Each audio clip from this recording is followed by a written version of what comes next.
Esto es Un Minuto en Nueva York. Aquí comienza un nuevo podcast.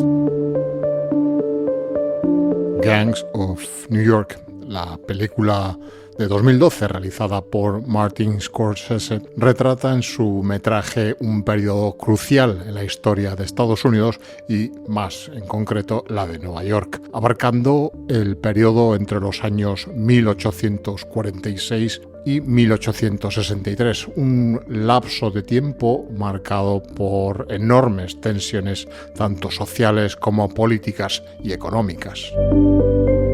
La película se centra particularmente en el por aquellos años infame barrio de Five Points, situado en lo que hoy denominamos el Bajo Manhattan y que en el siglo XIX era sinónimo de miseria, hacinamiento, insalubridad y unos índices de criminalidad rampantes. Esta combinación, formada por el crisol de culturas y la desesperación, se convirtió en el principal punto de llegada de innumerables inmigrantes, especialmente irlandeses, que buscaban una nueva vida en América y, a pesar de algunas mejoras impulsadas por grupos de ayuda que trabajaban ahí en la década de 1860, Five Points siguió siendo un foco persistente de problemas sociales. La gran inmigración irlandesa de la década de 1840, precipitada por la devastadora Gran Hambruna de la Patata entre 1845 y 49, fue un catalizador fundamental de las dinámicas sociales de la época. Millones de irlandeses empobrecidos y mayoritariamente católicos huían de la hambruna y la muerte casi asegurada en su Irlanda natal, buscando refugio y oportunidades en la metrópolis estadounidense.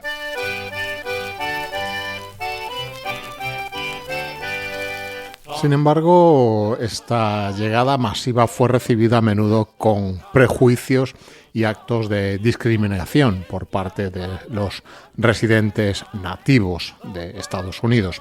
Esta hostilidad se manifiesta en el surgimiento de movimientos y bandas nativistas que temían la competencia laboral, así como el cambio cultural que traían consigo los recién llegados. En este tenso panorama, las pandillas o bandas se convirtieron en una fuerza dominante en las calles de Five Points, formadas en torno a lazos étnicos y territoriales, tanto las pandillas nativistas, es decir, descendientes de los originales colonos, como las de los inmigrantes, predominantemente irlandeses, se dedicaban a actividades criminales, pero también desempeñaban un papel significativo en la política local, sirviendo a menudo como brazos armados, entre comillas, para los políticos corruptos del momento.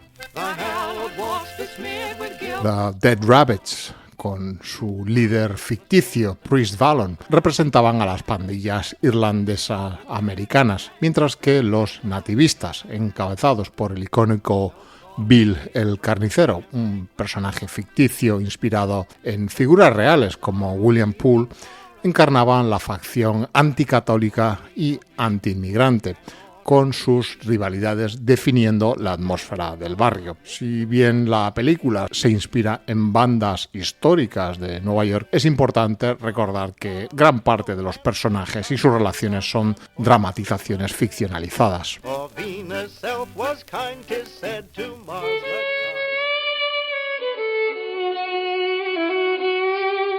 El telón de fondo de la segunda parte de la película es la Guerra Civil estadounidense entre 1861 y 1865, la necesidad apremiante de la Unión de reclutar un gran número de soldados llevó a la promulgación de leyes de reclutamiento forzoso.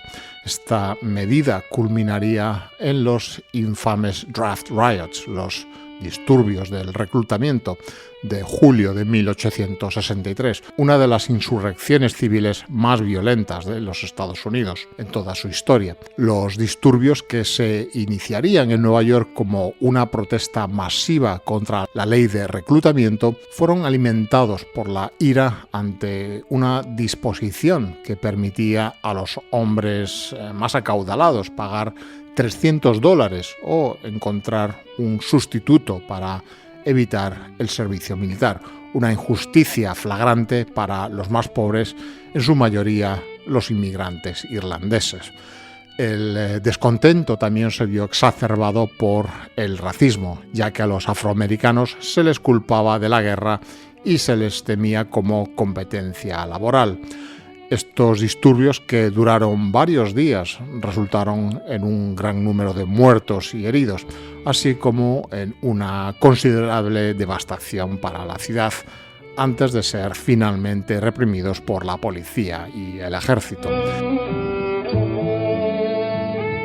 Estas primeras bandas no estaban tan estructuradas como el crimen organizado, que vendría posteriormente, pero sentaron las bases para las tácticas de control territorial y la extorsión, y a menudo operaban en un espacio gris en conjunción con la política local.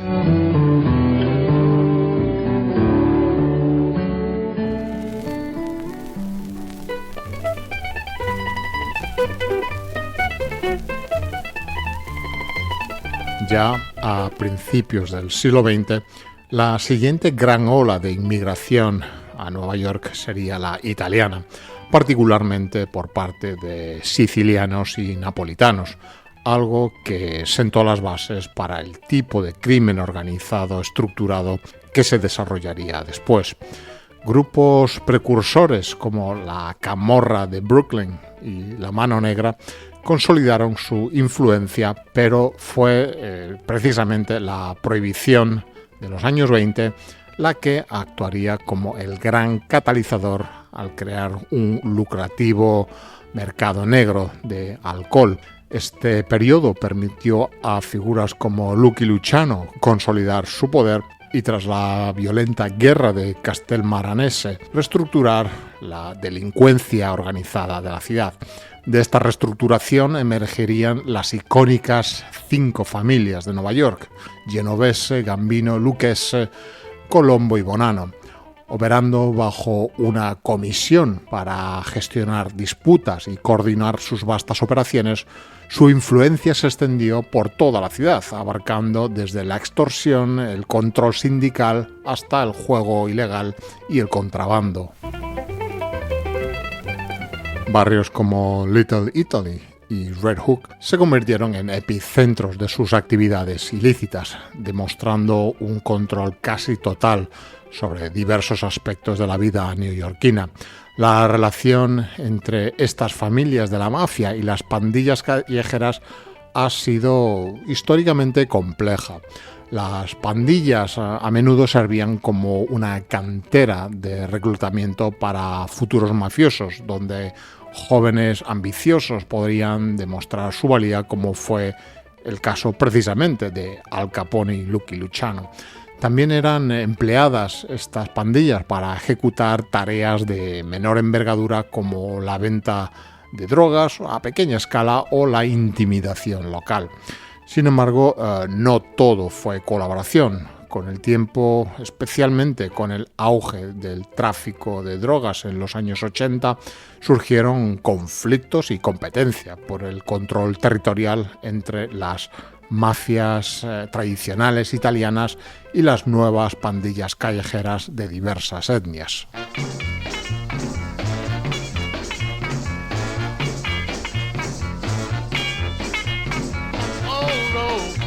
La década de 1950 marcaría un periodo de inquietud en Nueva York, caracterizado por un preocupante auge de la delincuencia juvenil y las bandas callejeras, un tema que incluso resonó en obras icónicas de la cultura popular, como es el caso de West Side Story. Estas pandillas de adolescentes, a menudo con miembros tan jóvenes como 12 años y líderes que rara vez superaban los 20, presentaban una estructura sorprendentemente organizada. Contaban con roles tan definidos como presidentes, vicepresidentes y un crucial, entre comillas, consejero de guerra, encargado de planificar enfrentamientos y gestionar el armamento, con algunas pandillas incluso cultivando grupos junior para los futuros miembros. El territorio era un pilar fundamental para estas pandillas que defendían ferozmente su espacio, por muy pequeño que éste fuera. Las incursiones de grupos rivales frecuentemente desembocaban en los llamados rumbles, peleas masivas, unas batallas campales y a menudo preplanificadas que podían involucrar a decenas de miembros de cada bando en los parques o patios de centros escolares. Estas confrontaciones a menudo resultaban en lesiones graves, desde huesos rotos hasta la inconsciencia e incluso la muerte. Hacia finales de la década surgió una táctica más sigilosa conocida como el jabbing, donde grupos más pequeños tendían emboscadas a rivales individualmente.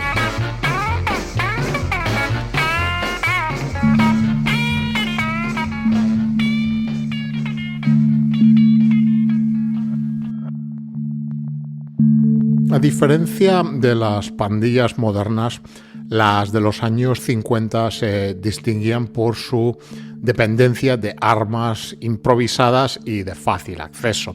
En lugar de armas de fuego, utilizaban puños metálicos, palos de escoba, piedras, cadenas de bicicleta, navajas automáticas, bates de béisbol y antenas de coche. Y si bien existían las llamadas zip guns, armas de fuego de fabricación casera, su fiabilidad era realmente cuestionable. La formación de estas pandillas a menudo seguían líneas étnicas impulsadas por los cambiantes datos demográficos de Nueva York y la llegada de gran cantidad de inmigrantes puertorriqueños y afroamericanos que se unían a las comunidades tradicionalmente italianas e irlandesas ya establecidas. La pertenencia a una pandilla ofrecía un sentido crucial de identidad y orgullo para jóvenes que se enfrentaban a oportunidades limitadas, también unas condiciones de vida precarias y casi siempre el racismo generalizado. La imagen de estas pandillas era tan distintiva como sus actividades. Las chaquetas de cuero, los vaqueros Levi's y los peinados pompadour eran elementos comunes de su vestimenta. Algunas pandillas incluso se identificaban con insignias en sus camisas o sombreros específicos, creando una estética que fusionaba con las influencias musicales del bebop y el rock and roll. El término bopping reflejaba tanto la disposición a la pelea y el enfrentamiento como una forma de caminar con confianza. A lo largo de las décadas de los 40 y 50, la delincuencia juvenil y la violencia de las pandillas generaron una gran preocupación pública y a menudo exacerbada por los medios de comunicación sensacionalistas, aunque Hollywood también a veces romantizaría la figura del llamado rebelde sin causa. La ciudad fue hogar de numerosas pandillas con nombres variados que emergieron en distintas áreas. En Brooklyn destacaron los Mau Maus, los Jokers, Bishops, South Brooklyn Boys, entre muchos otros, incluso siendo documentados por el fotógrafo Bruce Davison. En el Bronx vio a los Fordham Baldies, mientras que East Harlem fue el territorio de los Dragons y Egyptian Kings, y Washington Heights, el de los Jesters. La cultura popular reflejó a estas pandillas en películas como la llamada The Lords of Flatbush de 1974.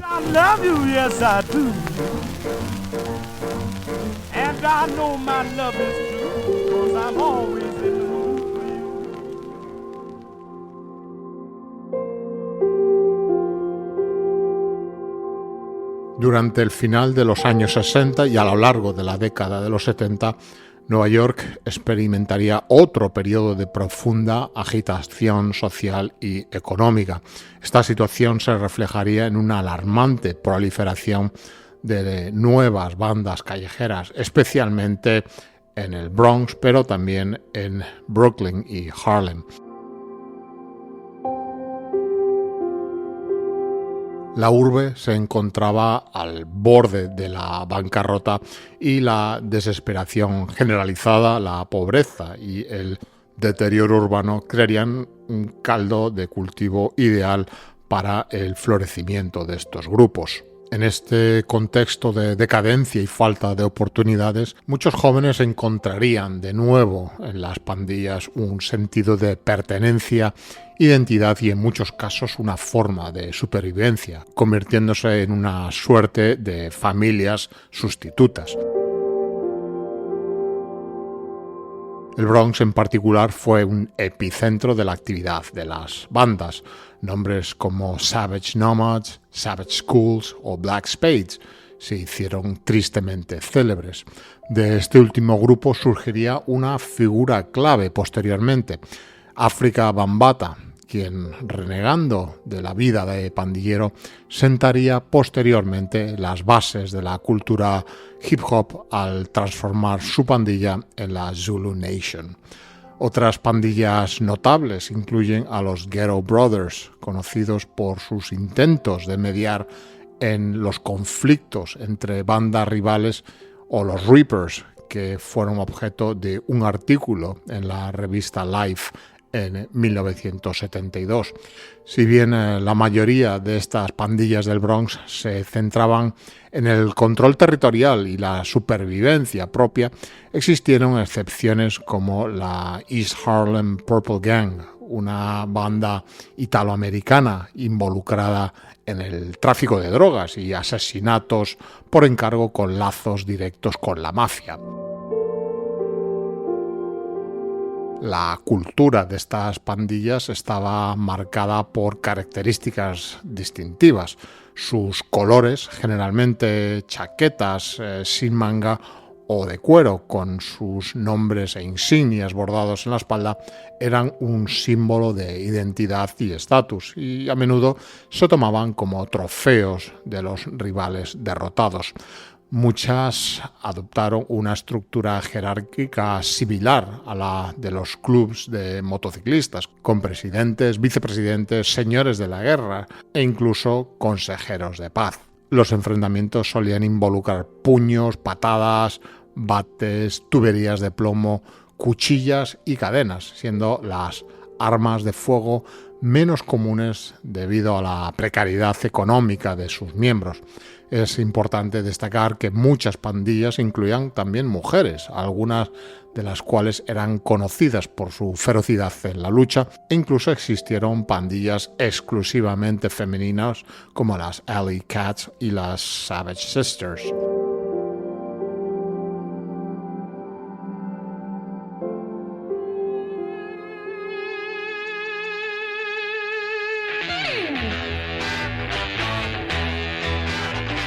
Si bien el robo era una actividad criminal común, las extorsiones y las cuotas semanales de sus miembros también formaban parte de sus operaciones. A finales de los 70, los Guardian Angels, los ángeles guardianes, contrarrestaron a las pandillas principalmente a través de la patrulla ciudadana desarmada y con una presencia visible en las calles y en el metro, buscando disuadir el crimen y empoderar a las comunidades. Sus miembros, identificables por sus boinas rojas, patrullaban y se formaban en primeros auxilios, legislación, resolución de conflictos y defensa personal básica. Un aspecto clave fue su disposición a reclutar a expandilleros, ofreciéndoles una nueva identidad y propósito. Además de las patrullas, participaban en programas comunitarios y juveniles para ofrecer alternativas a la vida de pandillas, aunque a menudo la relación era bastante tensa y en ocasiones tenían que colaborar con las fuerzas del orden. Todo esto lo hacían sin usar armas, enfocándose en la intervención no violenta y la mediación para crear entornos seguros. Para conocer más sobre los Guardian Angels, puedes remitirte al episodio sobre este grupo que publicamos en este mismo podcast.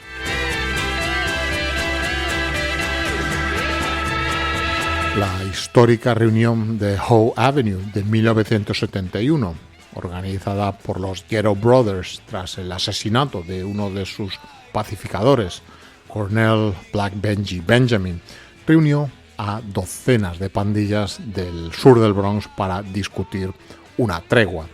Aunque esta tregua no se lograría al final, este encuentro sentó las bases para protocolos de resolución de conflictos y es visto como un precursor del surgimiento de la cultura hip hop.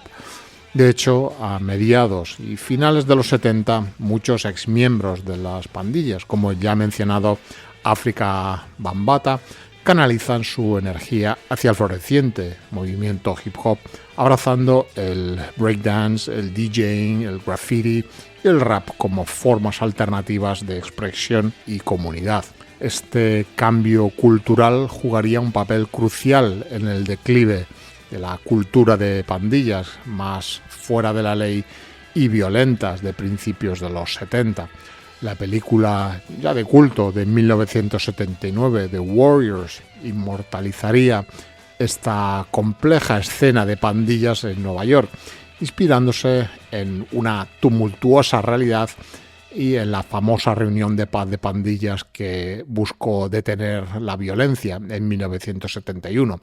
La película, aunque ficcionalizada, captura la desesperación, el deseo de identidad y la lucha por el control territorial que caracterizaría a las pandillas de la época, y su éxito contribuyó en cierto modo a la mitificación de este periodo en la historia urbana de Nueva York.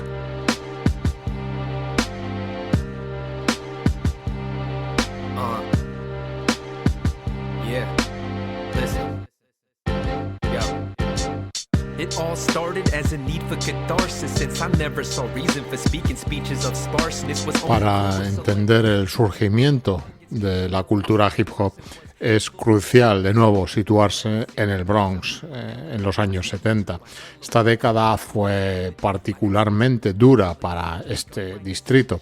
La desindustrialización, la huida de la clase media, los incendios provocados, muchos de ellos por los propios propietarios de los edificios para cobrar los seguros, y la proliferación de las pandillas dejaron el Bronx en un estado de abandono y desolación.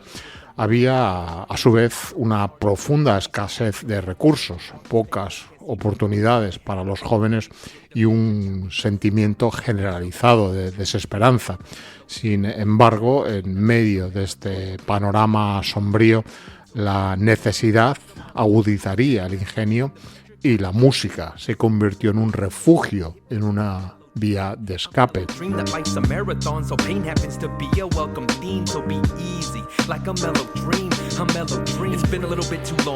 Aquí es donde entra en escena una figura clave, Clyde Campbell, conocido como DJ Kool Herc, un inmigrante jamaicano. Trajo consigo la cultura de los sound systems de su país natal, donde los DJs eran las estrellas de las fiestas celebradas al aire libre. En 1973, específicamente el 11 de agosto, en una fiesta para celebrar la vuelta a las clases que organizó su hermana Cindy Campbell en el 1520 de Sedgwick Avenue. Este lugar a menudo es considerado la cuna del hip hop, y en él Herc tuvo una idea a la postre brillante. Observó que los bailarines se volvían locos durante las secciones puramente instrumentales de las canciones de funk, soul y rhythm and blues. Y estas partes rítmicas y pegadizas donde la batería y el bajo tomaban el protagonismo. A estas secciones las llamó breaks. Herc, utilizando 2 platos, desarrolló una técnica que llamó el merry-go-round, donde reproducía el break de un disco en un plato y justo antes de que terminase hacía retroceder el segundo plato hasta el inicio del mismo break, y de esta manera podía extender indefinidamente esas partes instrumentales, creando una pista de baile continua y energizante. Esto fue el nacimiento del breakbeat, la base rítmica sobre la que se construiría el hip hop.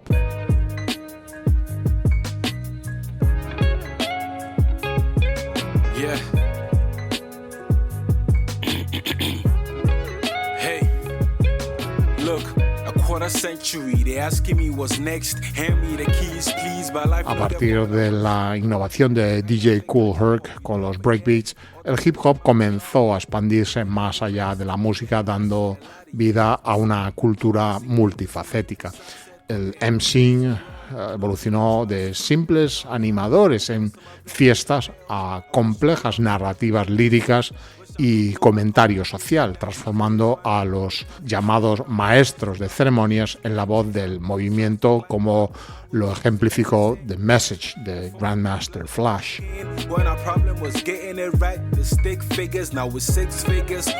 Paralelamente, el breaking o b-boying o b-girling surgió como una forma de baile acrobático y enérgico, donde los bailarines mostraban sus habilidades en batallas, canalizando la energía de las calles en expresión artística. Finalmente, el graffiti, aunque ya existía, se fusionó con la cultura hip hop, convirtiendo los espacios urbanos, especialmente los trenes por aquel entonces y muros del metro, en lienzos para la autoexpresión y la declaración visual de identidad, consolidando así los 4 pilares fundamentales de esta influyente a la postre cultura. La influencia puertorriqueña en el nacimiento del hip hop es fundamental y a menudo subestimada. Si bien la narrativa dominante suele centrarse en la contribución afroamericana, es crucial reconocer que el hip hop nació en el South Bronx de Nueva York, un crisol de culturas donde afroamericanos e hispanos, especialmente puertorriqueños, convivían y colaboraban.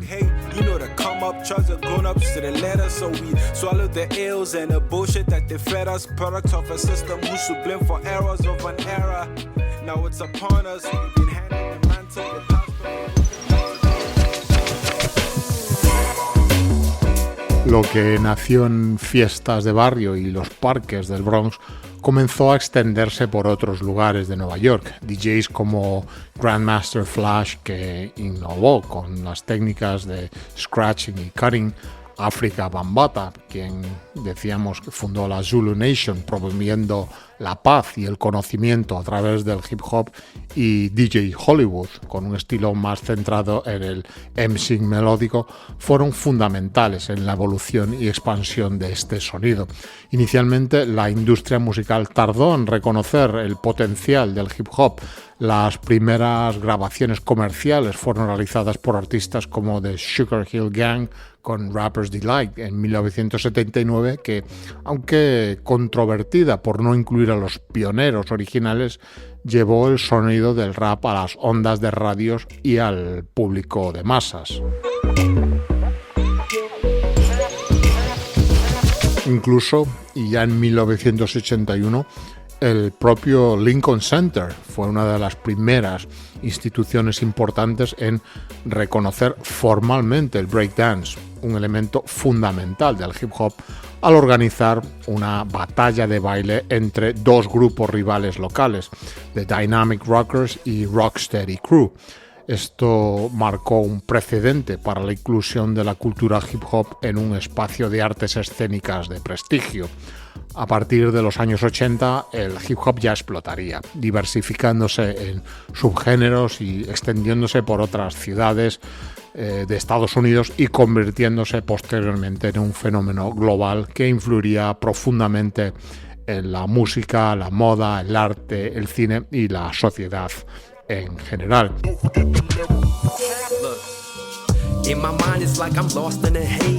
En esencia, el nacimiento del hip hop en Nueva York fue un testimonio del poder de la creatividad humana para florecer incluso en las circunstancias más difíciles, transformando la adversidad en una expresión cultural vibrante y duradera.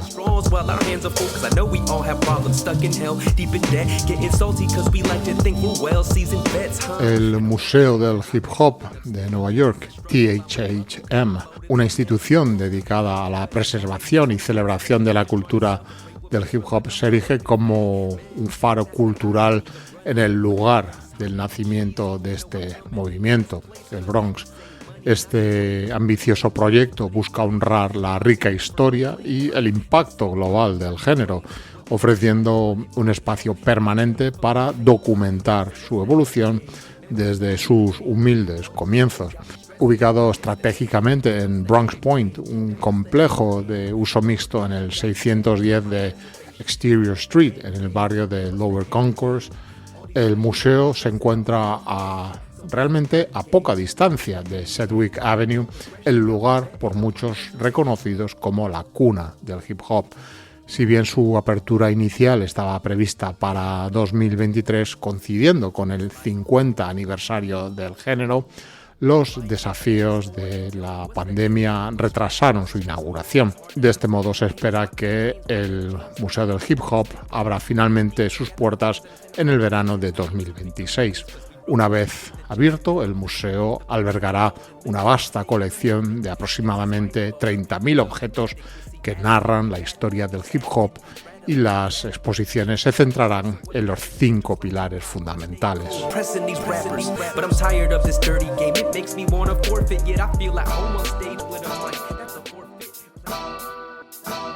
Nueva York está viendo un notable descenso en la violencia criminal durante la primera mitad de 2025, con cifras históricamente bajas de tiroteos, homicidios.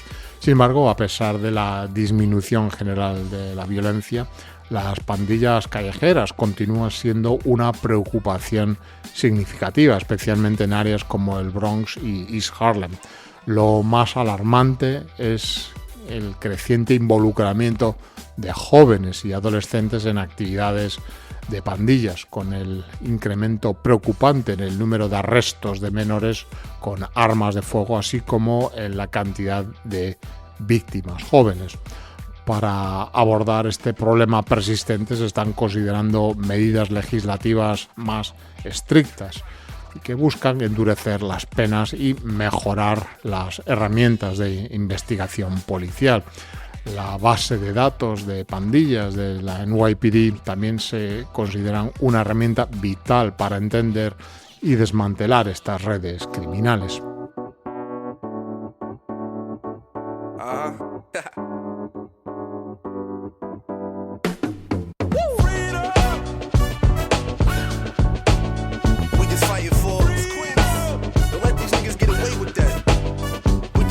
No sería justo asociar la cultura hip hop a la violencia urbana. Si bien es cierto que algunas letras del rap reflejan las duras realidades de comunidades que enfrentan esta violencia, pobreza y discriminación, esto tampoco significa que el género sea la causa. Para muchos ha sido una vía de superación personal, el activismo social, y una herramienta para canalizar la frustración de manera creativa, funcionando como un pilar cultural y una fuente de identidad.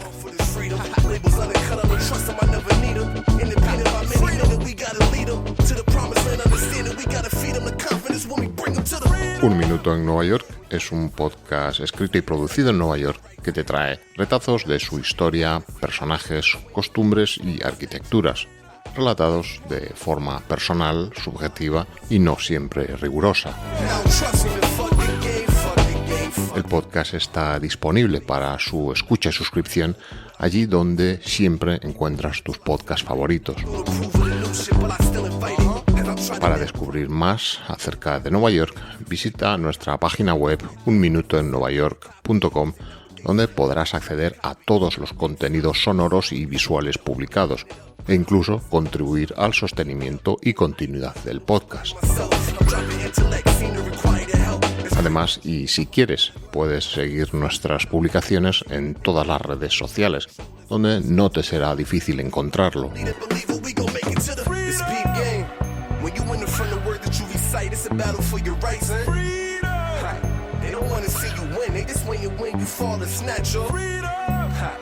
Forget the game, I won't comply, I must retain